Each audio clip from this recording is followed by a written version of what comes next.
Vamos para o segundo grande tema de ciência dos materiais. Diagramas de fases. Permitem prever a microestrutura dos materiais. Mas primeiro vamos ver difusão.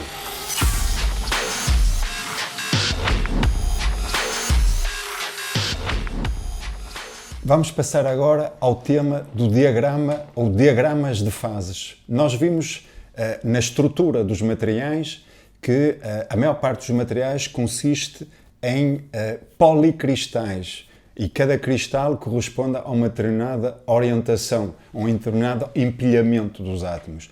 E também vimos, para além disso, que podemos ter vários tipos de cristais, vários tipos de fases, sendo uma fase, uma parte, um cristal com uma determinada estrutura cristalina e uma determinada composição química. As ligas metálicas consistem em várias fases. E eu preciso de uma ferramenta para poder prever, em função da composição química, que tipo de fases é que eu vou ter. É justamente o tema deste módulo e dos módulos à volta de diagramas de fases. Se consiste em gráficos onde eu tenho no Y a temperatura e no X a composição química. E vão aparecer vários domínios, várias fases. No arrefecimento para uma determinada liga poderemos ter transformações de fase. Uma fase pode dar origem a outras fases e essas transformações, que ocorrem por germinação e crescimento, fazem intervir o fenómeno de difusão. Portanto, vamos começar por falar um pouco da difusão.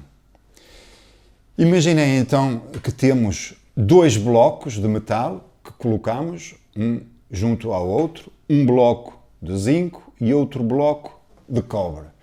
E aumentamos a temperatura, 500 graus ou mais. Deste lado, aqui no slide, vocês têm a indicação da concentração de zinco. Portanto, do lado aqui do zinco temos 100% e 0% do lado do cobre.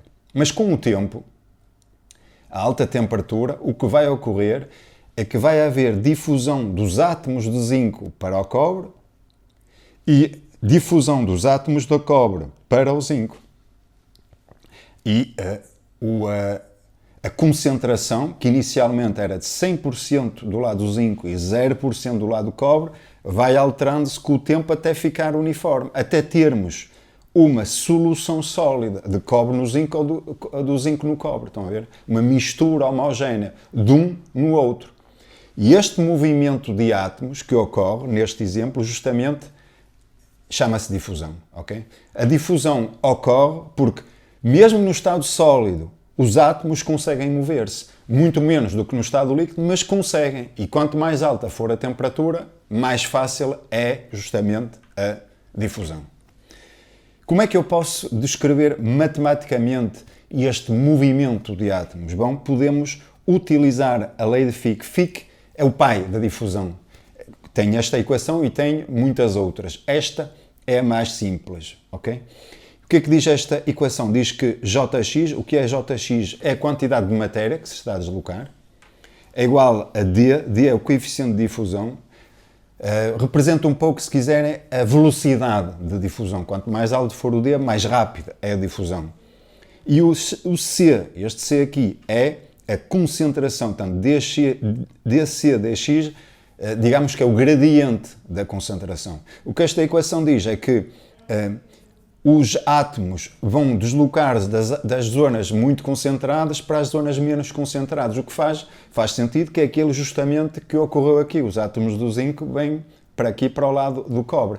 É um bocadinho o que vocês também têm em termos térmicos. Tem dois quartos, um está muito quente e outro está muito frio. Abrem a porta, o calor vai transferir-se da parte do quarto quente para a parte do quarto frio. Há uma analogia entre as duas, entre a difusão e temperatura, se quiserem.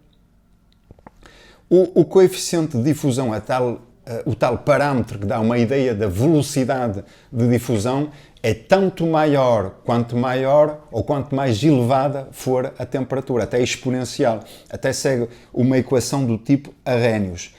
E tem aqui então a taxa que aumenta exponencialmente em que a taxa ou o tempo, depende daquilo que estivermos a analisar em função da temperatura, se for a taxa, aumenta exponencialmente em função da temperatura, que é exatamente esta equação. Portanto, quanto mais alta for a temperatura, mais rápida será a difusão. A temperaturas baixas, a temperatura ambiente, por exemplo, a difusão é muito lenta, extremamente lenta. Mas porquê que a difusão intervém? Como é que se dá o mecanismo de difusão? Bom, primeiro, ocorre devido à vibração térmica dos átomos, que é tanto maior quanto mais alta for a temperatura. E agora imaginem uma liga metálica. Imaginem, por exemplo, aço, ferro com carbono. Os átomos de carbono vão movimentar-se na rede do ferro. O aço é ferro com um pouquinho de carbono, uma percentagem muito reduzida. E o tamanho dos átomos de carbono são muito inferiores àquele dos átomos de ferro. E eles vão movimentar-se nos interstícios, nos vazios. Vocês sabem que a estrutura CCC, cúbica do corpo centrado, tem 32% de vazios. Recordam-se a CCC? Vimos isso na estrutura cristalina, que é a estrutura do ferro. Portanto, os átomos de carbono vão movimentar-se por esses vazios, que é justamente aquilo que está indicado. Imagina, isto é o ferro, imagina, isto é o carbono, e os átomos de carbono movimentar-se aqui pelos interstícios. É um dos mecanismos de difusão. Outro mecanismo é aquilo que vocês têm, no caso de átomos que têm dimensões semelhantes, diferentes, mas semelhantes.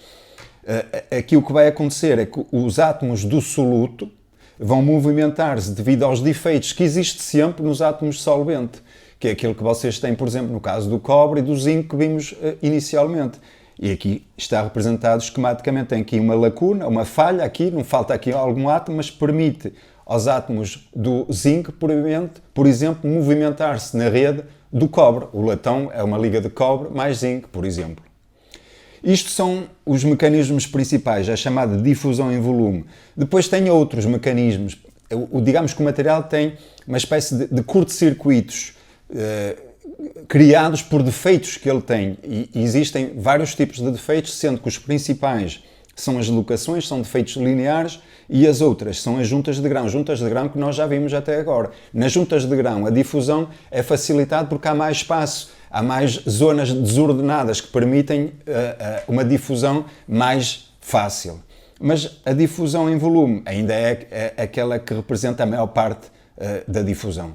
E com isto acabamos primeira introdução aos diagramas de fase, sendo que o ponto crucial para entender os diagramas de fase é justamente este ponto, a difusão. Todos os fenómenos, todas as transformações no diagrama de fases intervêm devido a um fenómeno de difusão.